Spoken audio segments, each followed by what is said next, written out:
Hello प्यारे साथियों, आज की ऑनलाइन क्लास में आपका स्वागत है। आज हम कक्षा 10 के विज्ञान में जो अध्याय 4 है कार्बन एवं उसके यौगिक उसका अध्ययन करेंगे। इस अध्याय में से हमने कुछ टॉपिक पहले पढ़ लिया था, जिनमें कार्बनिक यौगिकों का आईयूपीएसी नाम किस प्रकार दिया जाता है और कार्बनिक यौगिकों की जो इलेक्ट्रॉन बिंदु संरचना अर्थात कार्बन किस प्रकार सहसंयोजक बंध बनाता है, इसका अध्ययन हमने पहले कर लिया था। आज हम कार्बनिक यौगिकों के रासायनिक गुणों का अध्ययन करेंगे, जिनमें पहला है दहन, दूसरा है ऑक्सीकरण, तीसरा है संकलन अभिक्रिया और चौथा है प्रतिस्थापन अभिक्रिया। अब यदि हम दहन को देखें कि जब कार्बनिक यौगिक है, कार्बनिक यौगिकों को ऑक्सीजन की उपस्थिति में यदि हम जलाते हैं, जो दहन होता है ऑक्सीजन की उपस्थिति में होता है, तो कार्बनिक यौगिक एक तो कार्बन डाइऑक्साइड देते हैं, एक ऊष्मा प्राप्त होती है और एक प्रकाश प्राप्त होती है। अर्थात कार्बन कार्बन होता है, कार्बन में ऑक्सीजन जुड़ती है, कार्बन में क्या जुड़ती है, ऑक्सीजन, और कार्बन डाइऑक्साइड और ऊष्मा और प्रकाश प्राप्त होता है। अब यहाँ कार्बन में ऑक्सीजन जब जुड़ती है तो इस कारण कार्बनिक यौगिकों का ऑक्सीकरण होता है। अर्थात यदि हमें कार्बनिक यौगिकों का सरलता से ऑक्सीकरण करना है तो हमें दहन प्रक्रिया को अपनाना होता है। अब यदि हम ऑक्सीकरण को देखें कि जो ऑक्सीकरण होता है, ऑक्सीकरण में जो एल्कोहल है वो अम्ल में परिवर्तित हो जाता है, और एल्कोहल अम्ल में परिवर्तित करने के लिए दो उत्प्रेरक काम में लेते हैं, एक तो क्षारीय पोटेशियम परमैंगनेट और दूसरा होता है अम्लीय पोटेशियम डाइक्रोमेट। अब इन सूत्रों का निर्माण किस प्रकार होता है ये तो हम आगे देखेंगे कि ये दोनों जो उत्प्रेरक होते हैं ये एल्कोहल को अम्ल में परिवर्तित कर देते हैं। अब यदि हम संकलन अभिक्रिया को देखें, संकलन का मतलब होता है जुड़ना, अर्थात जब किसी कार्बन में कुछ जुड़ता है तो संकलन अभिक्रिया होती है। अर्थात संकलन अभिक्रिया में जो असंतृप्त हाइड्रोकार्बन होते हैं वो संतृप्त हाइड्रोकार्बन में बदल जाते हैं, और इसमें दो उत्प्रेरक काम में आते हैं, एक तो निकल और दूसरा क्या होता है, पैलेडियम। अब ये दोनों उत्प्रेरक होते हैं, ये असंतृप्त हाइड्रोकार्बन में हाइड्रोजन का संकलन करते हैं, अर्थात हाइड्रोजन को जोड़ देते हैं और असंतृप्त हाइड्रोकार्बन को संतृप्त हाइड्रोकार्बन में बदल देते हैं। अब हम देखें कि असंतृप्त हाइड्रोकार्बन किसे कहते हैं कि जिसमें डबल बंध और त्रिबंध उपस्थित होता है, उस श्रृंखला को असंतृप्त हाइड्रोकार्बन कहते हैं, और जिसमें कार्बन कार्बन के बीच में एक कलबंध उपस्थित होता है उसे संतृप्त हाइड्रोकार्बन कहते हैं। अब कार्बन कार्बन के बीच में डबल बंध और ट्रिपल बंध एल्कीन और एल्काइन में पाया जाता है, जबकि सिंगल बंध एल्केन में पाया जाता है। तो जो एल्केन श्रृंखला क्या होती है, संतृप्त हाइड्रोकार्बन होती है। अब यदि हम प्रतिस्थापन देखें, प्रतिस्थापन का अर्थ होता है हटना, संकलन का मतलब जुड़ना और प्रतिस्थापन का मतलब होता है हटना। तो जो प्रतिस्थापन अभिक्रिया है ये संतृप्त हाइड्रोकार्बन पर लगती है, और जो संतृप्त हाइड्रोकार्बन में जो हाइड्रोजन उपस्थित होते हैं, जैसे आप मान लो संतृप्त हाइड्रोकार्बन का उदाहरण देखें CH4 जिसे मैथेन कहते हैं। अब संतृप्त हाइड्रोकार्बन में जो जो हाइड्रोजन उपस्थित होते हैं, ये हाइड्रोजन सूर्य के प्रकाश की उपस्थिति में एक एक कर हट जाते हैं, और अर्थात इनका प्रतिस्थापन हो जाता है, और जो प्रतिस्थापन क्लोरीन के कारण होता है, इस कारण इसे प्रतिस्थापन अभिक्रिया कहते हैं। अब सबसे पहले हम दहन को देखें तो देखो कि जो कार्बनिक यौगिक है, इन कार्बनिक यौगिकों का यदि हम ऑक्सीजन की उपस्थिति में दहन करेंगे, जो दहन होता है वो ऑक्सीजन की उपस्थिति में होता है, तो कार्बनिक यौगिक एक तो कार्बन डाइऑक्साइड प्राप्त होगी, और एक हमें ऊष्मा प्राप्त होगी, और एक प्रकाश प्राप्त होता है। कार्बन डाइऑक्साइड ऊष्मा और प्रकाश से प्राप्त होता है। अब देखो, अगर जब कार्बन है इसको ऑक्सीजन की उपस्थिति में दहन करें तो हमें कार्बन डाइऑक्साइड प्राप्त हो गई। यदि हम दूसरा उदाहरण देखें जैसे CH4, इसे कहते हैं मैथेन। अब इस मैथेन का भी ऑक्सीजन की उपस्थिति में क्या कर दो, दहन कर दो, तो एक तो हमें प्राप्त होगी कार्बन डाइऑक्साइड, अर्थात कार्बन का क्या हो जाएगा, ऑक्सीकरण। एक जो हाइड्रोजन है ये जल के साथ क्रिया करके क्या बना लेगा, जल बना लेगा, और हमें ऊष्मा और प्रकाश प्राप्त हो जाएगा, ऊष्मा और प्रकाश। अब देखो कि जब कार्बनिक यौगिकों का ऑक्सीजन की उपस्थिति में दहन करते हैं तो ये सरलता से ऑक्सीकृत हो जाते हैं, अर्थात कार्बन के साथ क्या जुड़ गई, ऑक्सीजन जुड़ गई, यहाँ भी कार्बन के साथ क्या जुड़ गई, ऑक्सीजन जुड़ गई। तो किसी भी पदार्थ के साथ ऑक्सीजन के जुड़ने को ऑक्सीकरण कहते हैं, अतः दहन के द्वारा हम कार्बनिक यौगिकों को सरलता से ऑक्सीकृत कर सकते हैं, ऑक्सीकृत कर सकते हैं। अब देखो, ऑक्सीकृत कर सकते हैं। अब सुनो, अब इसको संतुलित कर लेना। अब यहाँ हाइड्रोजन 4 है, यहाँ 2 है, तो संतुलित करने के लिए क्या लगा देते हैं, 2 लगा देते हैं। अब आगे देखो, अब यहाँ पे ऑक्सीजन कितनी है, 2 तो यहाँ है, 2 यहाँ, 4 है, यहाँ सिर्फ 2 है, तो संतुलित करने के लिए 2 लगा देते हैं। अब ये सारी अभिक्रिया क्या है, संतुलित है। यदि हम आगे देखें कि जो जो इसमें एक तो होता है संतृप्त हाइड्रोकार्बन और दूसरा होता है संतृप्त, दूसरा होता है असंतृप्त हाइड्रोकार्बन। अब यदि इनको देखें कि देखो अब इनको, और दूसरा होता है असंतृप्त हाइड्रोकार्बन, असंतृप्त हाइड्रोकार्बन। अब सुनो, यदि हम संतृप्त हाइड्रोकार्बन को देखें कि संतृप्त हाइड्रोकार्बन में कार्बन और कार्बन के बीच में यदि एक कलबंध पाया जाता है तो उसे संतृप्त हाइड्रोकार्बन कहते हैं। तो जो एल्केन श्रृंखला है, एल्केन श्रृंखला में कार्बन और कार्बन के बीच में एक कलबंध पाया जाता है, इसलिए एल्केन श्रृंखला को संतृप्त हाइड्रोकार्बन कहते हैं। और यदि असंतृप्त हाइड्रोकार्बन को देखें कि जिसमें कार्बन और कार्बन के बीच में डबल बंध या ट्रिपल बंध पाया जाता है, उसे असंतृप्त हाइड्रोकार्बन कहते हैं। अब इसमें 2 श्रृंखला आती है, एक तो एल्कीन और एक होता है एल्काइन। ये दोनों श्रृंखला असंतृप्त हाइड्रोकार्बन के उदाहरण होते हैं। अब यदि हम संतृप्त हाइड्रोकार्बन को ऑक्सीजन की उपस्थिति में जलाते हैं तो ये संतृप्त हाइड्रोकार्बन स्वच्छ ज्वाला के साथ जलते हैं, अर्थात स्वच्छ ज्वाला अर्थात साफ ज्वाला के साथ जलते हैं। और असंतृप्त हाइड्रोकार्बन का यदि हम ऑक्सीजन की उपस्थिति में दहन करेंगे तो ये जो असंतृप्त हाइड्रोकार्बन है ये काली धुआं निकलेगी और काली धुएं वाली जो पीली ज्वाला है इसके साथ जलती है।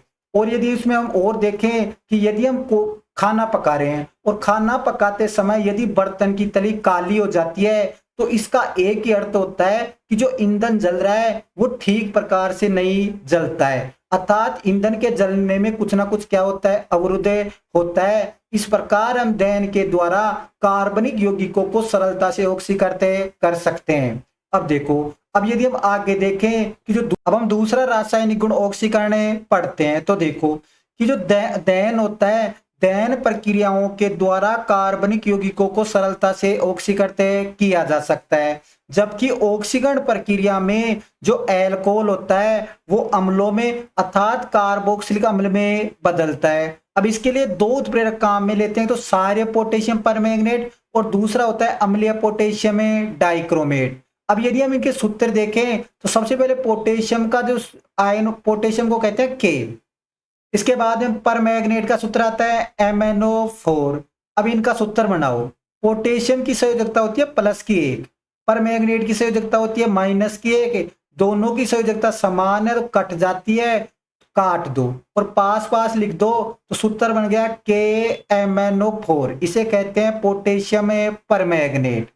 ऐसे यदि हम अम्लीय पोटेशियम डाइक्रोमेट का सूत्र बनाएं, सबसे पहले पोटेशियम को K से दर्शाते हैं, डाइक्रोमेट का सूत्र होता है Cr2O7। अब देखो, अब पोटेशियम की संयोजकता +1 होती है, डाइक्रोमेट की संयोजकता -2 होती है। सूत्र बनाए तो ये -2 तो यहाँ आ जाता है, प्लस का 1 यहाँ आ जाता है, तो 2 को तो यहाँ लिख दो और 1 को यहाँ लिख दो, परंतु 1 को लिखा नहीं जाता। सूत्र बन गया K2Cr2O7, इसे अम्लीय पोटेशियम डाइक्रोमेट कहते हैं, अर्थात पोटेशियम डाइक्रोमेट कहते हैं। अब ये दोनों उत्प्रेरक होते हैं, ये अल्कोहल को अम्ल में अर्थात कार्बोक्सिलिक अम्ल में बदल देते हैं। अल्कोहल का सूत्र देखते हैं कि अल्कोहल का सूत्र क्या होता है, तो अल्कोहल को एथेनॉल भी कहते हैं, अल्कोहल को एथेनॉल कहते हैं। अब देखो, अब यदि इसका सूत्र देखें तो एथ का मतलब क्या होता है, 2 कार्बन, तो 2 कार्बन बनाओ, 1 और 2 कार्बन।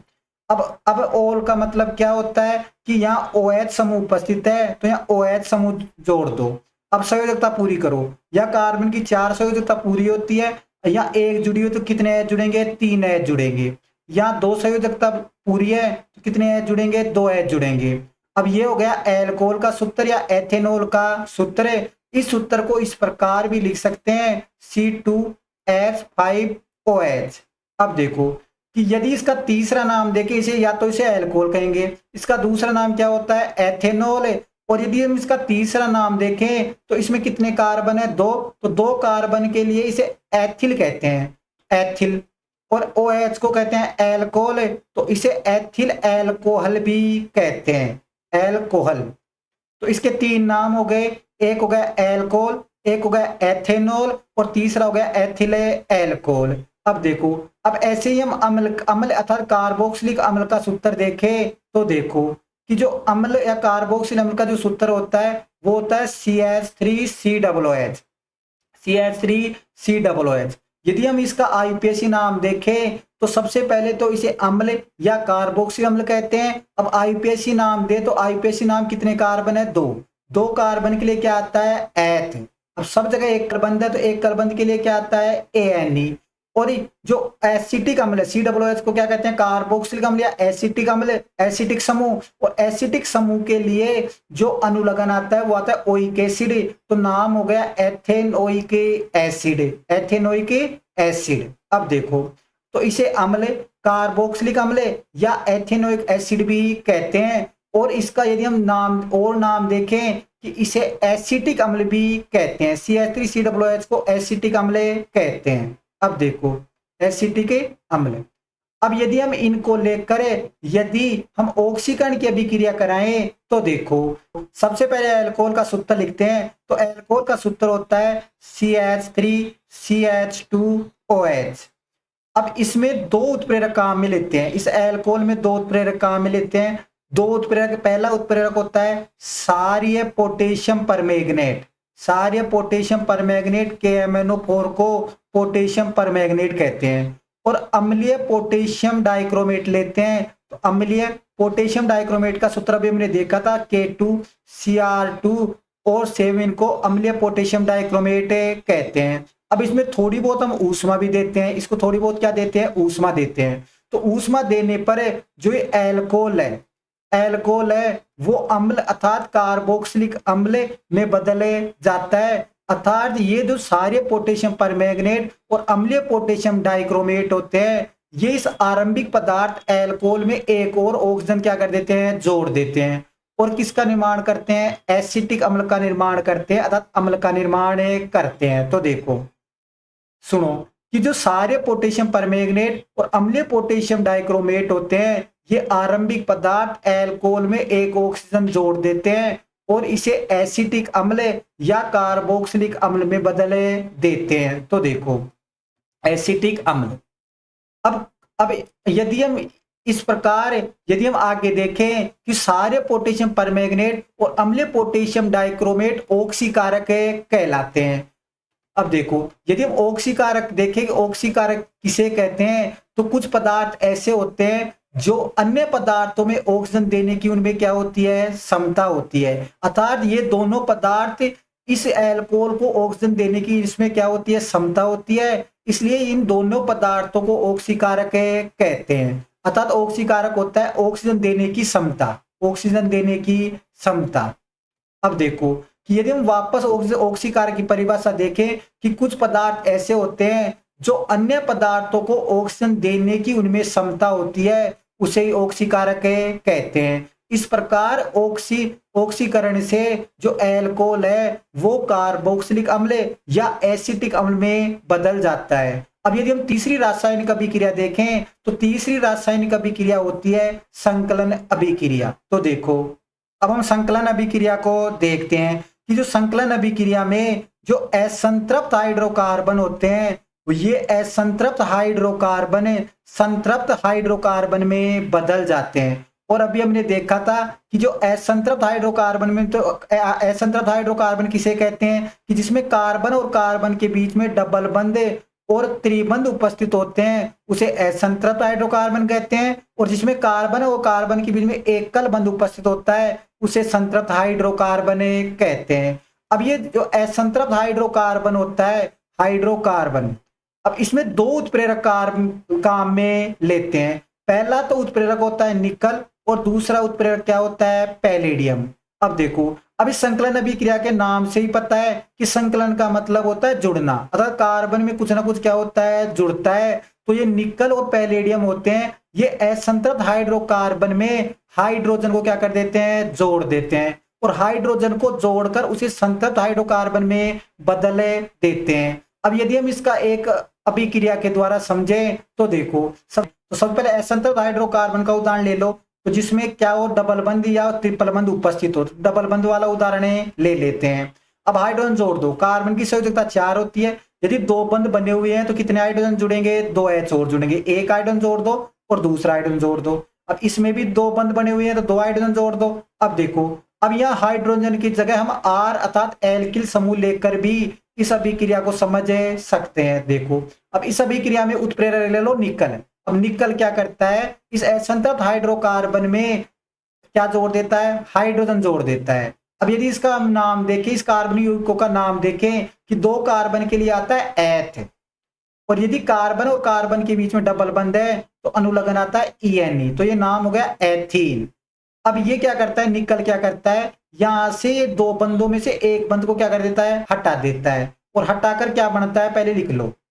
ये 2 बंधों में से एक बंध हट गया और ये संरचना बन गई, और इस हाइड्रोजन का इसमें संकलन हो जाता है। संकलन का मतलब ये हाइड्रोजन एक हाइड्रोजन यहाँ जुड़ जाता है, एक हाइड्रोजन यहाँ जुड़ जाता है, और ये संतृप्त हाइड्रोकार्बन में बदले जाता है। अब यदि हम इसका नाम देखें कि 2 कार्बन के लिए क्या आता है, एथ, और यदि कार्बन और कार्बन के बीच में यदि एकल बंध है तो उसके लिए अनुलग्न आता है ANE। अब देखो कि इस प्रकार निकल उत्प्रेरक के द्वारा जो असंतृप्त हाइड्रोकार्बन है वो संतृप्त हाइड्रोकार्बन में बदले जाता है। अब यदि हम इसको आगे देखें कि जो निकल उत्प्रेरक होता है, निकल उत्प्रेरक का काम वनस्पति तेलों के हाइड्रोजनीकरण में भी काम में आता है। अर्थात वनस्पति तेल है और वनस्पति तेलों के हाइड्रोजनीकरण के लिए भी निकल उत्प्रेरक काम में आता है। तो इसकी निकल से क्रिया करा दो। अब ये वनस्पति तेल में क्या जोड़ देगा, ये निकल हाइड्रोजन जोड़ देगा, और हाइड्रोजन जोड़कर उसको वनस्पति घी में बदल देगा, और इसे ही हमें वनस्पति तेलों की हाइड्रोजनीकरण की अभिक्रिया कहते हैं। अब यदि हम आगे देखें कि जो वनस्पति जो तेल होते हैं, अर्थात वनस्पति जो तेल निकलते हैं, जैसे मूंगफली का तेल है, सरसों का तेल है, ये होते हैं वनस्पति के तेल। अब ये वनस्पति के जो तेल होते हैं ये असंतृप्त हाइड्रोकार्बन होते हैं। ये क्या होते हैं, असंतृप्त हाइड्रोकार्बन की लंबी श्रृंखला इनमें पाई जाती है। और जो वनस्पति घी होती है, वनस्पति से जो घी निकलता है वो होते हैं संतृप्त हाइड्रोकार्बन, संतृप्त हाइड्रोकार्बन। अब देखो कि वनस्पति तेलों में तो असंतृप्त हाइड्रोकार्बन की लंबी श्रृंखला होती है, जबकि जो वनस्पति घी होते हैं वो संतृप्त हाइड्रोकार्बन की लंबी श्रृंखला होती है, हाइड्रोकार्बन। अब आगे देखो, अब हम देखते हैं कि जो वनस्पति तेल होते हैं, वनस्पति तेल तो स्वास्थ्य वर्धक होते हैं। क्या होते हैं, स्वास्थ्य वर्धक, अर्थात शरीर के लिए अच्छे होते हैं, स्वास्थ्य वर्धक है, क्योंकि ये असंतृप्त हाइड्रोकार्बन की लंबी श्रृंखला से बने होते हैं। और जो जंतु वसा है, जंतुओं से जो वसा निकलती है, जैसे घी है, चर्बी है, ये संतृप्त इनमें संतृप्त हाइड्रोकार्बन पाई जाती है, और संतृप्त हाइड्रोकार्बन पाई जाने के कारण इसका अपघटन सरलता से नहीं होता है। इसलिए शरीर जो वनस्पति घी है, अर्थात जो जंतु वसा है, ये शरीर के लिए हानिकारक होते हैं। इसीलिए कहा जाता है कि हमेशा खाना पकाने के लिए वनस्पति तेलों का उपयोग करना चाहिए, और हमें वनस्पति घी का उपयोग कम से कम करना चाहिए, क्योंकि ये शरीर के लिए हानिकारक होते हैं। अब यदि हम आगे की अभिक्रिया देखें कि आगे की अभिक्रिया होती है प्रतिस्थापन अभिक्रिया। अब हम प्रतिस्थापन अभिक्रिया को देखें कि जो प्रतिस्थापन अभिक्रिया होती है वो संतृप्त हाइड्रोकार्बन में हाइड्रोजन का प्रतिस्थापन, अर्थात हाइड्रोजन को हटाने के काम में आती है। अब क्योंकि जो संतृप्त हाइड्रोकार्बन होते हैं, संतृप्त हाइड्रोकार्बन का मतलब है जिसमें कार्बन और कार्बन के बीच में एक कलबंध उपस्थित होता है। ये सब संतृप्त हाइड्रोकार्बन होते हैं, ये अत्यधिक अनभिक्रमित, अर्थात किसी से भी क्रिया नहीं करते हैं, अर्थात किसी से क्रिया नहीं करते हैं। परंतु यदि इनकी संतृप्त हाइड्रोकार्बन की हम सूर्य के प्रकाश की उपस्थिति में, सूर्य के प्रकाश की उपस्थिति में यदि क्लोरीन के साथ क्रिया करेंगे तो ये क्लोरीन क्या करती है, इस संतृप्त हाइड्रोकार्बन में से एक एक हाइड्रोजन का प्रतिस्थापन कर देती है, और इसे ही प्रतिस्थापन अभिक्रिया कहते हैं। अब जो क्लोरीन है वो संतृप्त हाइड्रोकार्बन में से एक एक हाइड्रोजन का किस प्रकार प्रतिस्थापन करती है, इसे हम एक अभिक्रिया से समझते हैं। तो हम संतृप्त हाइड्रोकार्बन की श्रृंखला का पहला सदस्य लेते हैं, तो पहला सदस्य होता है CH4, इसे कहते हैं मेथेन। मेथेन। अब इसे सूर्य के प्रकाश की उपस्थिति में यदि हम क्लोरीन के साथ क्रिया करते हैं, तो क्लोरीन के साथ क्रिया करा दो, और ये किसकी उपस्थिति में करेंगे, सूर्य के प्रकाश, सूर्य का प्रकाश। तो सूर्य के प्रकाश की उपस्थिति में यदि क्लोरीन के साथ क्रिया कराएं, तो ये क्लोरीन क्या करती है, यहां से एक हाइड्रोजन को हटा देती है, अर्थात प्रतिस्थापन कर देती है। तो हटा दो, तो यहाँ कितने हाइड्रोजन बच जाएंगे, 3 हाइड्रोजन बच जाएंगे। अब ये क्लोरीन इस हाइड्रोजन को हटाकर उसके स्थान पर खुद जुड़ जाती है, तो एक क्लोरीन को एक हाइड्रोजन हटाए तो एक क्लोरीन को जोड़ दो, तो एक क्लोरीन जुड़ गई, तो सूत्र बन गया CH3Cl। अब यहां से एक हाइड्रोजन हट गया और यहाँ एक क्लोरीन और बच गई, ये दोनों आपस में क्रिया करके किसका निर्माण कर लेते हैं, HCl का। इस प्रकार जो क्लोरीन एक हाइड्रोजन का क्या कर देती है, प्रतिस्थापन कर देती है।